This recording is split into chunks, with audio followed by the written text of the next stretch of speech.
parlait se taire, le dialogue thérapeutique. Notre équipe à Concile est une équipe qui est surtout spécialisée en systémique, comme l'équipe genevoise de Katharina Auberjonois. Et nous travaillons beaucoup avec plusieurs patients présents. On passe à un niveau de complexité communicationnelle différent dès lors qu'on n'a pas seulement un interlocuteur, d'accord? À partir de plus que 2 personnes, comment appeler ce qu'on appelle dialogue entre 2 personnes? C'est ça le sujet que je voulais aborder avec vous, en l'abordant parce qu'il mérite un approfondissement beaucoup plus exigeant que ce que je vais faire, mais je pense que ça peut être un prolégomène, une intro qu'on peut faire, les prémices d'une discussion sur ce qu'est ce dialogue multilatéral, par opposition à un dialogue bilatéral, d'accord? Un dialogue bilatéral, ça a beaucoup d'aspects différents, on a vu à maintes reprises pendant ce séminaire, et sous des angles différents. On l'a vu sous l'angle aussi bien psychologique que sous l'angle systémique, que sous l'angle hypnotique, que sous l'angle théologique, sous le plan philosophique, éthique, sinologique même, avec Jean-François Billetter. Et au fond, comment tout ça se passe à partir du moment où on augmente le niveau de complexité du dialogue. Et on passe à un autre niveau qui est à partir de plus que 2. Dès qu'on est 3. Par exemple, en thérapie, pour prendre des situations typiques de thérapie, avoir une dyade devant soi, c'est avoir par exemple un couple. C'est la situation la plus classique. Mais c'est pas seulement ça. Une situation dyadique, ça peut être un parent et son enfant, ça peut être 2 enfants ensemble, des frères et sœurs, etc., etc. On peut avoir toutes sortes de configurations, de constellations possibles pour un dialogue qui est à plus que 2 personnes. Et de quoi faut-il tenir compte? Quels sont les paramètres auxquels, en thérapie, nous devons être attentifs au moment où nous sommes plus que 2? Et quelles sont non seulement les choses auxquelles on doit être attentif pour ne pas commettre d'erreurs en confondant un dialogue à 2 avec un dialogue à 3. C'est comme si c'était la même chose. Or, c'est pas du tout la même chose. Ou à 4, ou à 5, ou à 6. Parfois, on a 12 personnes. C'est une famille avec la famille d'origine, ou les 2 familles alliées, les 2 familles du mariage, etc. Ou bien quand on a affaire à tout un réseau, par exemple. Sans parler aussi d'une autre forme de thérapie que la thérapie familiale, la thérapie de groupe. Les gens qui pratiquent, par exemple, aujourd'hui, une thérapie de groupe très à la mode, vous le savez comme moi, c'est la méditation de pleine conscience, c'est le mindfulness. Comment procède le thérapeute dans la communication à plusieurs avec les autres? Est-ce qu'il y a des formes de dialogue, de conversation qui s'instaurent, qui ont des caractéristiques particulières ou non? Est-ce que les règles habituelles, mais qui sont plutôt de nature psychodynamique et psychanalytique, appliquées dans les thérapies de groupe à l'ancienne, ou gestaltiques, psychodramatiques, selon Moreno, est-ce que ce sont les mêmes que pour n'importe quel groupe? Et quelle est la base, au fond? Quels sont les paramètres de base qui sont en jeu avec l'éclairage systémique que je vais essayer d'apporter maintenant pendant quelques minutes avec vous? Alors, une première chose, je dirais, c'est que le dialogue à plusieurs que deux personnes seulement qui dialoguent, dès qu'il y a un troisième, crée un triangle. On est déjà dans un triangle.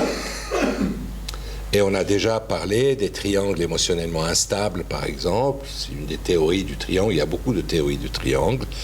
Mais une des théories très classiques en systémique, c'est celle de Bowen, le triangle émotionnellement instable.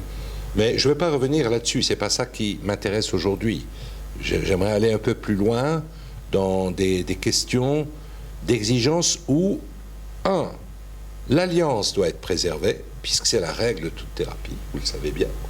Quel que soit notre modèle, notre école thérapeutique, les recherches le démontrent d'une manière aveuglante aujourd'hui, que le vrai mécanisme qui fonctionne en thérapie, c'est d'abord une alliance, une vraie alliance. Mais comment puis-je être allié avec deux personnes présentes dans la salle, surtout si elles sont en bagarre entre elles? Ou bien avec 5 personnes, si elles sont en bagarre et elles sont en mésentente entre elles. Comment moi je vais favoriser l'alliance? C'est-à-dire dans un langage éthique, une forme de confiance de base dans les propos qui sont tenus, dans la manière de nous parler, où chacun va se sentir considéré. Chacun va sentir qu'il compte autant que les autres. Qu'il soit un petit gamin de 3 ans dans la salle, ou bien un vieillard kakoshim sur son fauteuil parkinsonien et sourd comme un pot. Est-ce qu'il est un partenaire au même titre que les autres de la communication? Est-ce que cette dimension éthique de justice, d'équité avec chacun pose des problèmes dès lors qu'on est plus que deux? Une autre question qui se pose, c'est est-ce que je peux utiliser, est-ce que je peux mettre à profit une chose que je n'ai pas si j'ai seulement un interlocuteur? Est-ce qu'il y a un avantage à être plusieurs, plus que deux? Et c'est en particulier cet avantage que j'ai envie de creuser avec vous. Mais avant, je me contenterai de rappeler que la règle la plus fréquemment utilisée en thérapie familiale, en tout cas par notre équipe et par ceux qui travaillent dans cette ligne, c'est la fameuse partialité multidirectionnelle de Boson-Meninagi. Qu'est-ce que c'est qu'une partialité multidirectionnelle? La partialité multidirectionnelle, c'est une façon de faire sentir chaque personne présente dans la salle comme un interlocuteur aussi important que les autres, aux yeux du thérapeute. C'est-à-dire que le thérapeute va procéder d'une certaine façon.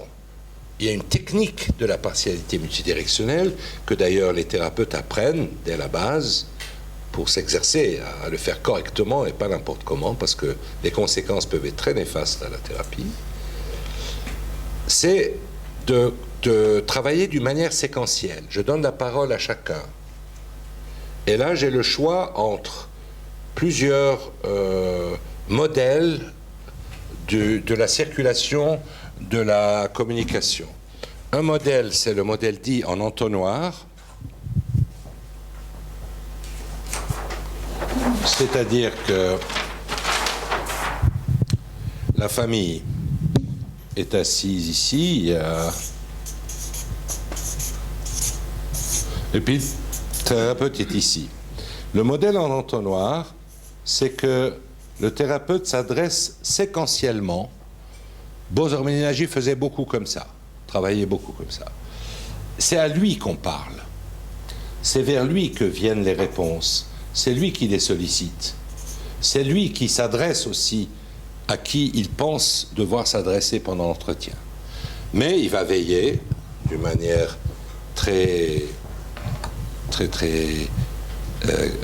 attentive et très sensible à ce que chacun, quand il s'adresse à chacun, sente que vraiment ce qu'il va dire est très important, ou ce qu'il ne veut pas dire est très important aussi. Chacun va se sentir respecté, considéré, reconnu comme un interlocuteur fiable, et il va, quand il procède en entonnoir, il contrôle très bien son setting comme ça, parce qu'il ne laisse pas les uns s'adresser aux autres. Si de temps en temps ça intervient, il laisse un moment, mais il reprend le contrôle, et c'est lui qui s'adresse à chaque membre de la famille. Ça, c'est le modèle en entonnoir. Un modèle différent que le modèle en entonnoir, c'est le modèle de catalyseur. C'est-à-dire, par exemple, le thérapeute va s'adresser au père et va dire maintenant, j'aimerais, vous, le père, ça c'est le fils, j'aimerais que vous vous adressiez à votre fils et que vous lui disiez ce que vous pensez de sa décision depuis qu'il a décidé d'arrêter ses études et de se lancer dans la vie et le travail, que vous lui disiez et que vous l'interrogiez pourquoi il a fait ça, devant moi. Allez-y.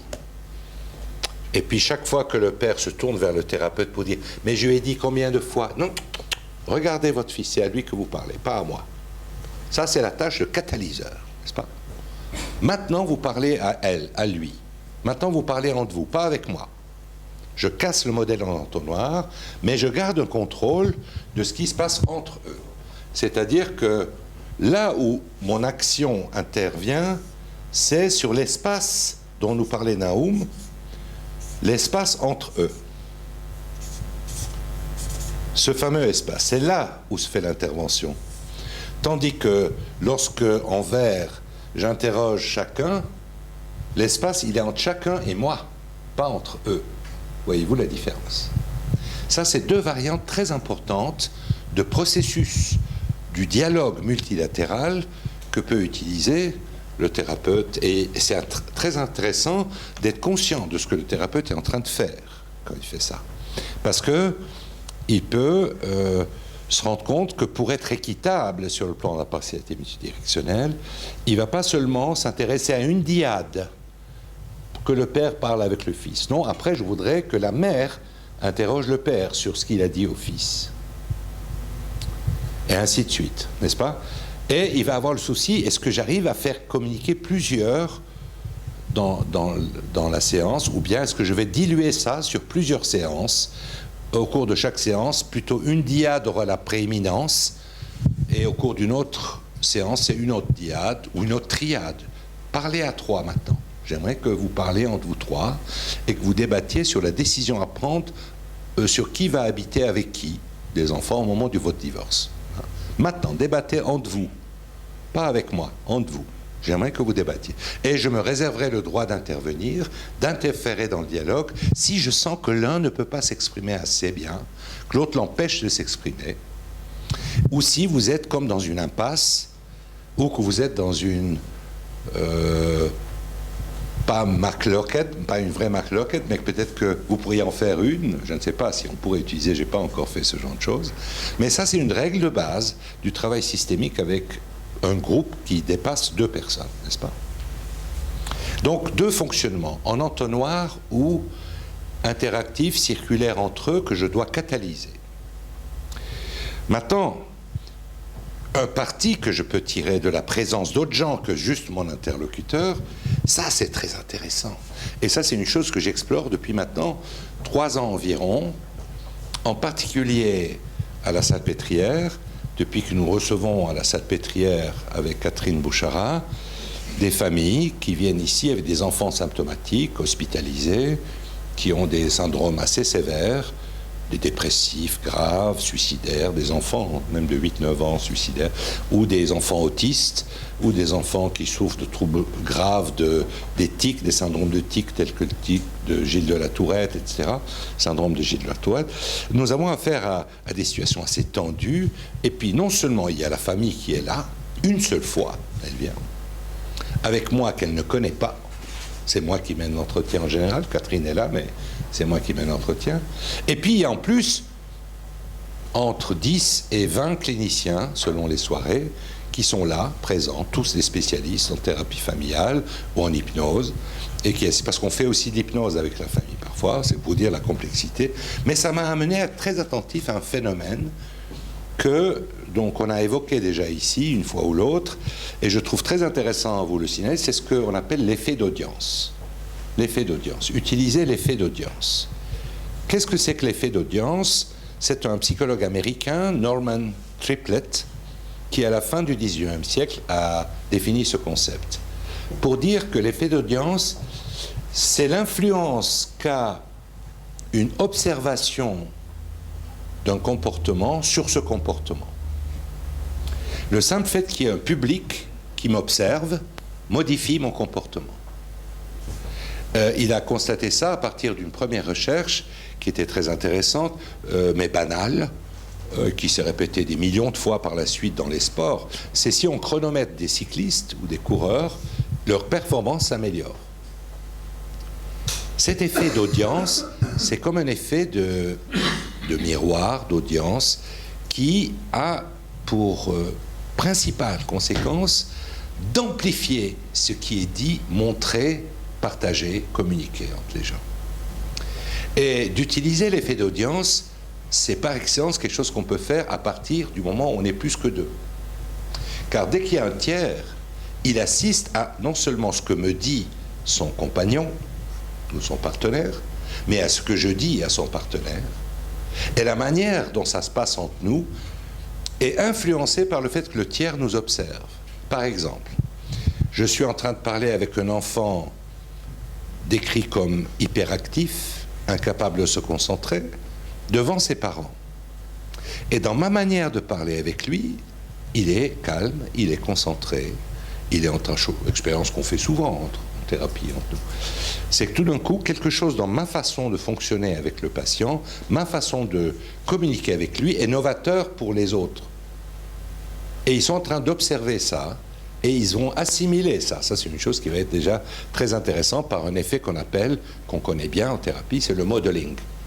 L'identification, la mimésis, c'est-à-dire, tiens, sa façon de parler avec mon enfant, il me surprend que mon enfant réagit d'une manière que je n'ai pas l'habitude de voir réagir. C'est absolument étonnant. Mais en même temps, l'enfant constate que dans ma manière de parler avec lui, ça réveille chez sa mère ou chez son père une curiosité nouvelle qu'ils n'ont jamais montrée avant. Et le simple fait qu'il soit en train d'assister et de suivre ça, salut Alain, bon retour jusque chez toi. Le simple fait qu'il soit en train d'assister à ça a un effet d'amplification et d'innovation, de motivation à innover quelque chose, parce qu'on se sent observé, comme quand on est au spectacle en quelque sorte. Dès lors que je me sens observé, je suis motivé à faire j'allais dire un bon show, hein, mais c'est plus subtil que ça, à réussir quelque chose. Par exemple, si ça peut avoir l'effet contraire. Prenons notre exemple. Un frère et une sœur se disputent tout le temps. Les parents viennent nous consulter parce que les enfants ne s'entendent pas. Ils disent, est-ce que vous pouvez calmer leur dispute? Alors le thérapeute dit, voilà, maintenant j'aimerais que vous deux, vous jouiez au memory ensemble devant moi pendant que les parents observent, et c'est moi qui assiste au jeu avec vous, les parents se tiennent en retrait et on observe. Et les deux enfants, le thérapeute va voir comment ils peuvent par eux-mêmes peut-être étonner tout le monde en fonctionnant mieux, en s'entendant très bien, en faisant preuve d'une grande complicité, de beaucoup de rire, d'humour entre eux. Eh bien non, ça peut être le contraire qui apparaît. Ça va aggraver, parce que l'effet d'audience va amplifier le focus porté sur la chose qui est sensible. Ces deux enfants, par exemple, se disputent parce que les parents ne savent pas se disputer entre eux. Modèle classique en systémique, on voit ça souvent. Et puis, les enfants pourront, au lieu de tenter d'améliorer les choses, le simple fait qu'ils sont observés par les parents vont amplifier par loyauté envers eux le fait qu'ils sont incapables d'être complices. Tandis qu'il suffirait que les parents sortent de la salle et on serait étonné de voir comme les enfants sont capables de complicité entre eux. Si bien que les thérapeutes, surtout dans la ligne réflexive, vous savez, avec la présence des autres thérapeutes, ou déjà avant la réflexivité qu'Anderson a apportée, mais déjà Peggy Papp avec les chœurs grecs, la chorégraphie grecque, tout ça, introduisent des observateurs qui sont là, qui sont en train de regarder les autres, effet d'audience. Mais que ce soit derrière le miroir, ne change absolument rien à l'effet d'audience. Peut-être va même lui donner un aspect un peu étrange et inquiétant.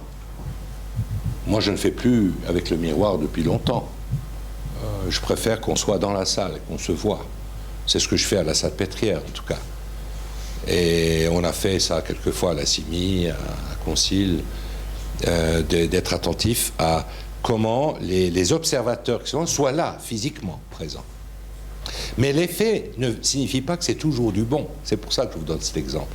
Ça peut aussi être un amplificateur du symptôme systémique. Par exemple, conflit entre frères et sœurs. Ou amplification du pseudo-conflit entre le fils et le père. Ou bien confirmation, ratification de la pseudo-mutualité qu'il y a dans le couple, qui sont incapables de se mettre en question une seule fois alors qu'ils se détestent et qui ne vont pas admettre de le montrer devant. Alors donc, l'amplification peut porter aussi bien sur ce qui est dysfonctionnel, ce qui est le problème, que sur la ressource qui peut apparaître à ce moment-là. Voilà, je ne vais pas faire beaucoup plus long, car il y a d'autres considérations à utiliser, enfin des moyens à utiliser que j'ai commencé à explorer aussi, notamment avec l'équipe de Katharina à Genève. Ça a été vraiment fascinant pour moi de voir que son équipe, qui est vraiment très éveillée, très vive, très exigeante et veut comprendre ce qui est en train de se passer dans la thérapie, m'a fait signe à plusieurs reprises sur ma manière de communiquer quand je suis avec plusieurs personnes. Et m'ont montré une façon que j'ai de travailler, que j'appelle le jeu des assiettes tournantes, hein, les assiettes tournantes. Et juste un mot à ce propos qui me paraît intéressant à soulever, si c'est pour votre curiosité. On avait travaillé ça aussi avec Katharina dans un week-end sur la montagne magique, à chemin dessus. On avait fait un week-end de travail sur les thérapies avec toute une équipe qui était venue là pour ça. Et on va renouveler d'ailleurs la chose si ça vous intéresse. On peut vous envoyer l'information sur le week-end qui aura lieu en octobre ou fin septembre. Ouais. De nouveau à chemin dessus. On a travaillé la technique des assiettes tournantes. Et les assiettes tournantes, c'est par exemple, je dis à vous, vous savez, j'aimerais beaucoup vous demander ce que vous pensez du comportement de votre fils quand vous vous êtes séparé avec madame, ici. Mais j'aimerais pas que vous me le disiez maintenant. Dans un instant, je me tourne vers vous. D'abord, j'aimerais aussi savoir ce que madame pourrait me dire de vous. Ce qui s'est passé pour vous au moment où vous vous êtes séparés et comment votre fils, selon elle, est très impliqué et inquiet pour vous, plus que pour elle.